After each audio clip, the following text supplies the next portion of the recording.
Today I wanted to take a quick look at Mario RPG for the Nintendo Switch. This title was announced as a bit of a surprise in the Nintendo Direct on June 21st of 2023, with a release date only a few months out at November 17th. I certainly didn't expect this title, and I doubt many others did either. I figured this was one of those titles that was just a loss to history, destined to fade away over time, but here we are. My history with the Super Nintendo is a little spotty. I had one early on and played titles like Super Mario World and Street Fighter 2, but then my family got rid of it some time later, so I didn't get as much SNES exposure as I would have liked until I picked up one used in the late 90s. This is also when I acquired Super Mario RPG and played it for the first time, but I was so into Final Fantasy and other JRPGs at the time that Mario RPG didn't snag my interest beyond a few hours. I still have the cartridge to this day, but never took the time to go back and visit this game.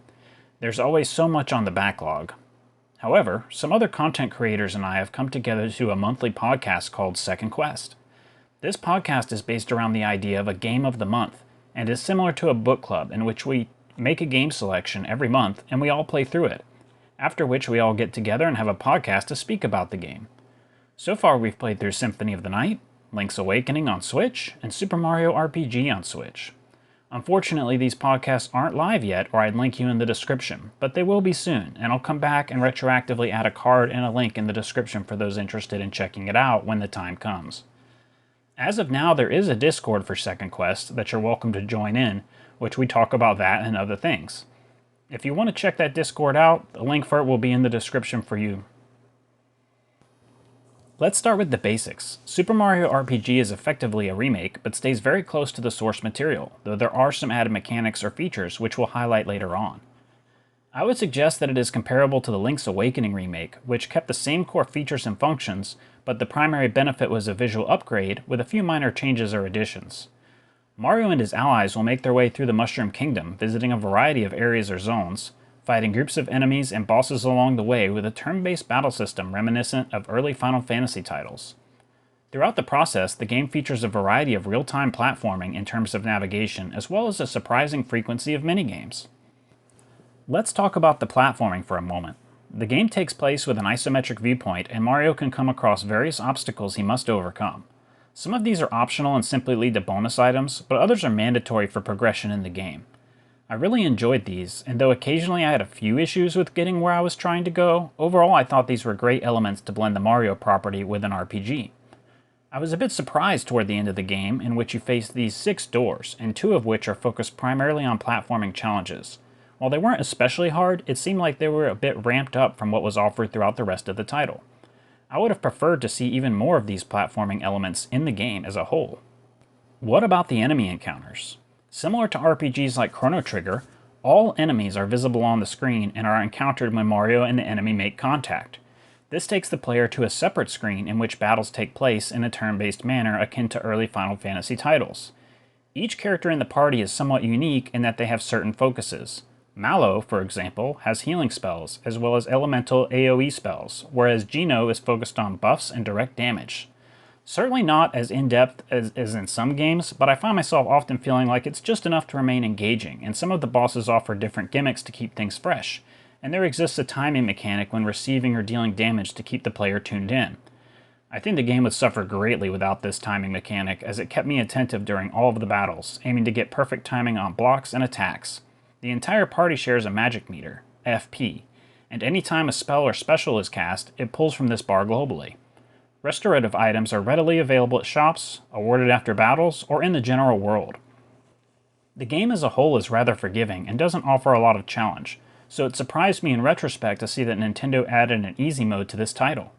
I suppose it can't hurt, but even newcomers to the genre shouldn't have too much trouble with this title. The game is fairly generous with XP, and if a player is having a tough time with any given boss or area, they could level up pretty quickly just wandering around a previous area and taking on the easier enemies available. Leveling up does feel somewhat satisfying as well. Players get a general boost to stats upon level, and also get to choose between 3 separate further boosts, which consists of boosts to attack and defense, a boost to HP, or a boost to magic attack and defense.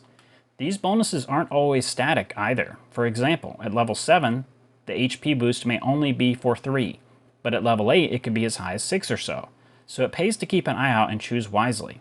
This can help further push a given party member into the direction they already specialize in.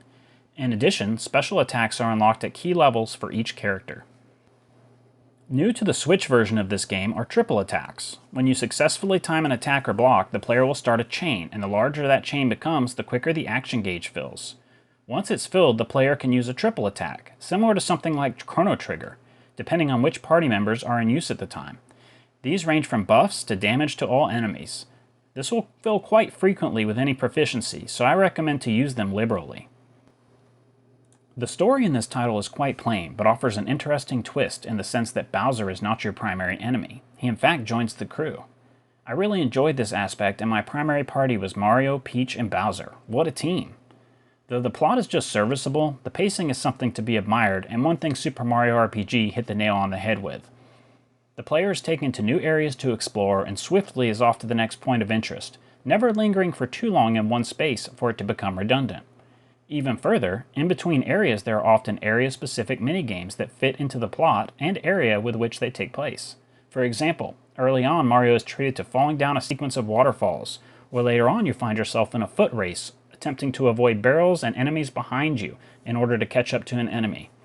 While I won't say all of these minigames were exceedingly fun, they were over quickly and are available to repeat if you enjoy them.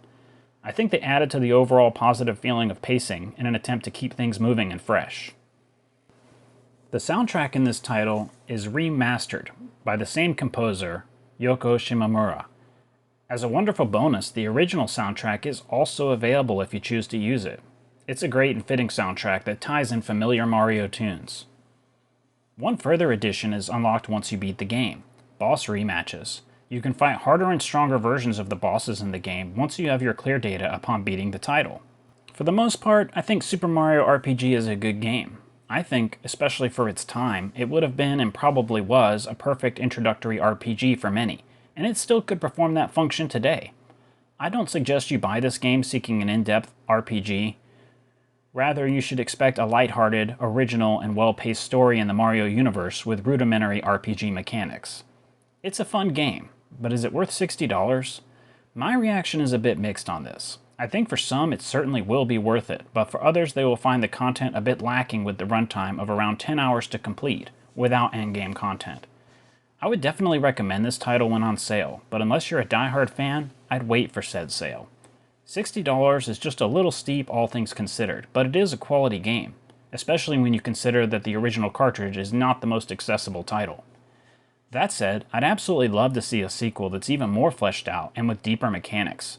With the past 25 years or so, a lot has been added to the Mario universe, and there's a large cast to pull into a sequel that I hope we do see in the end.